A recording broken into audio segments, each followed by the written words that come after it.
Hoje é 26 de janeiro, gente, e quanto mais a loucura avança, maior é o meu alarme. O Brasil ainda não entendeu claramente o que é que está lhe acontecendo.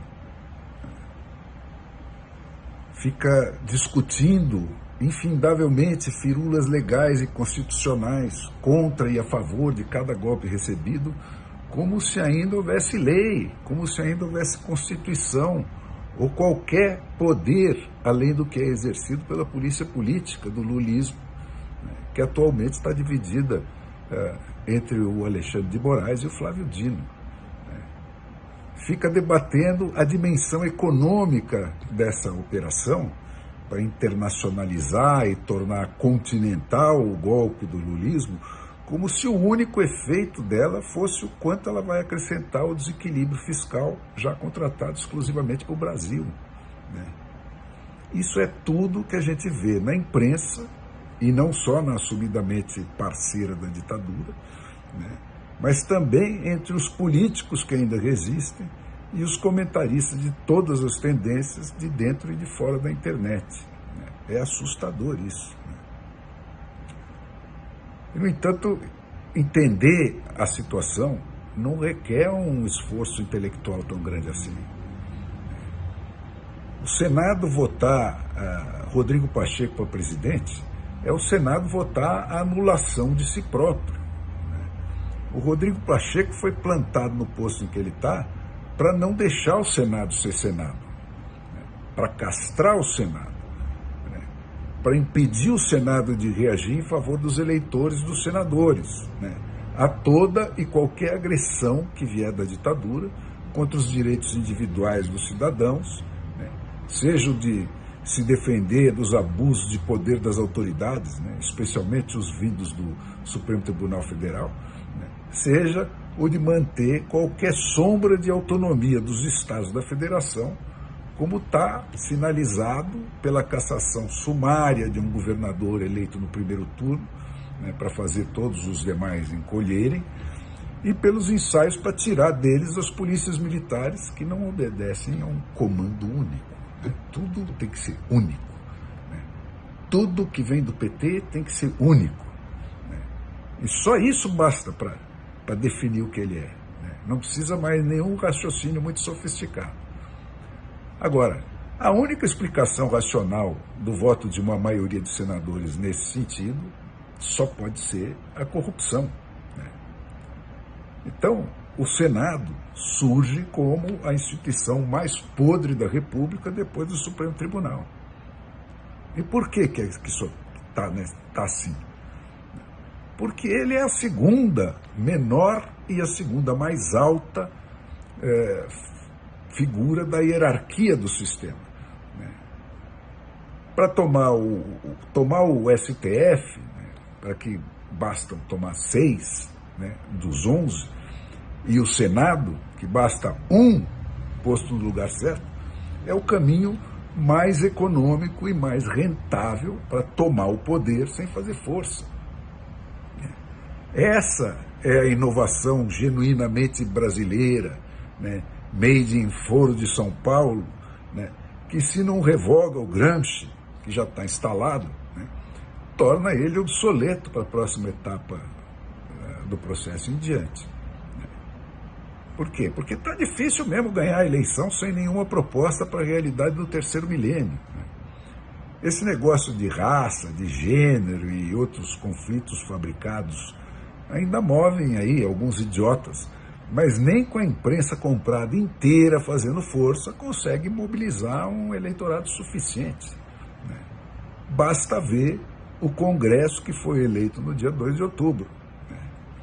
O povo sabe o que estão armando para ele e fez o que ele pôde para se defender. Mas todo o sistema vem sendo trabalhado há anos para tornar fácil, uma baba trair o povo, mesmo tendo apenas uma ínfima minoria envolvida na manobra.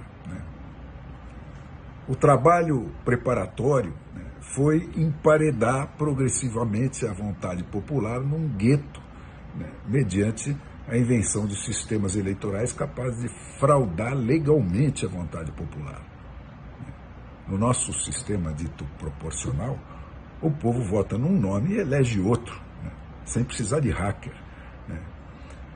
A muralha que finalmente fechou as últimas saídas desse gueto, né, foi a estatização dos partidos políticos e das campanhas eleitorais, né, que isolaram completamente o Brasil real do Brasil oficial.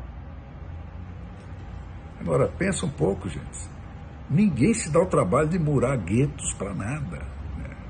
Como a história mostra em infinitas repetições, uma vez isolado o alvo, né, e morta toda a resistência com assassinatos pontuais de direitos e de proteções dos indivíduos, como esses que estão sendo perpetrados aí em ritmo alucinante desde a nossa versão do incêndio do Reichstag, né, está se aproximando a hora de passar da tapiação retórica para o extermínio, né, com o bombardeio direto e assumido da democracia que restou no Brasil.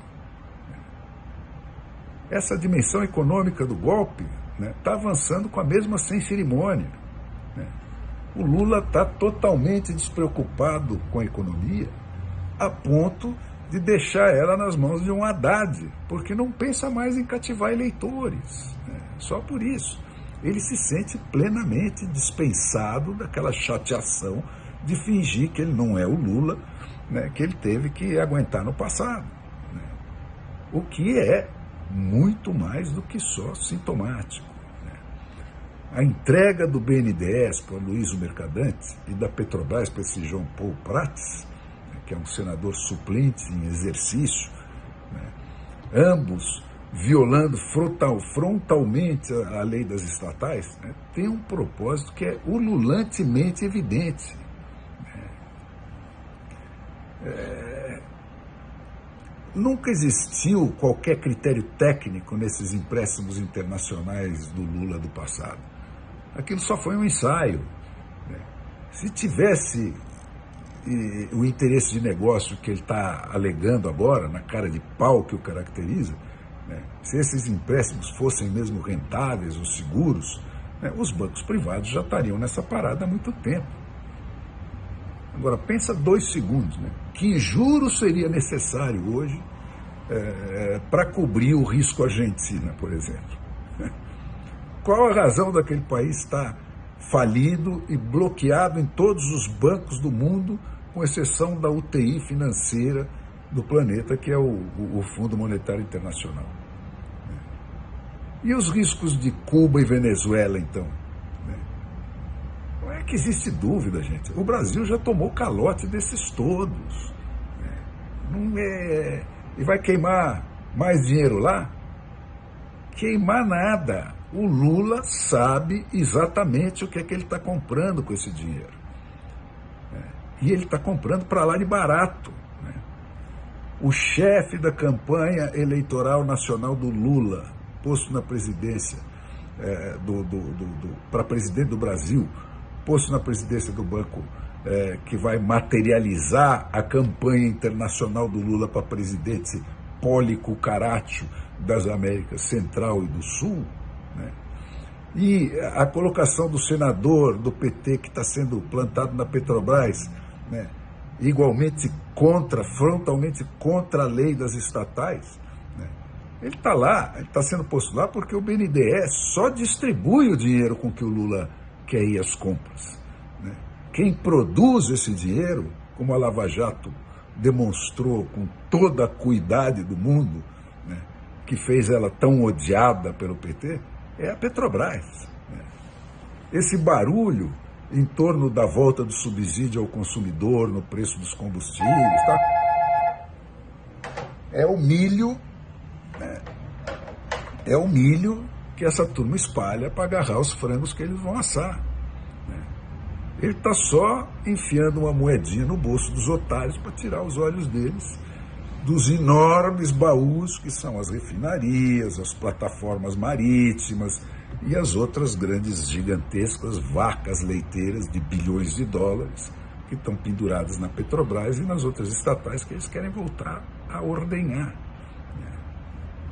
Agora, dizer que tudo isso está acontecendo na velocidade e com a brutalidade em que está acontecendo para defender a democracia, né, é ofensivo à inteligência de qualquer mentecapto. Né? O Brasil, gente, está a 2 passos do precipício. Né? Se for vitoriosa a campanha eleitoral do lulismo, né, internacional, tomando posse do que ele plantou nos nossos vizinhos, com a mesma receitinha do Foro de São Paulo que ele está aplicando agora aqui no Brasil, né, se eles constituírem a força armada da ditadura, né, seja pelo cerco às polícias militares e às forças armadas, que já estão encurraladas aí, seja pela criação dessa Guarda Nacional que está anunciada, não tem mais volta. Não tem mais volta. Essa e as próximas muitas gerações desse continente inteiro podem dar adeus para sempre ao pouco de liberdade e de democracia de que eles já desfrutaram até hoje.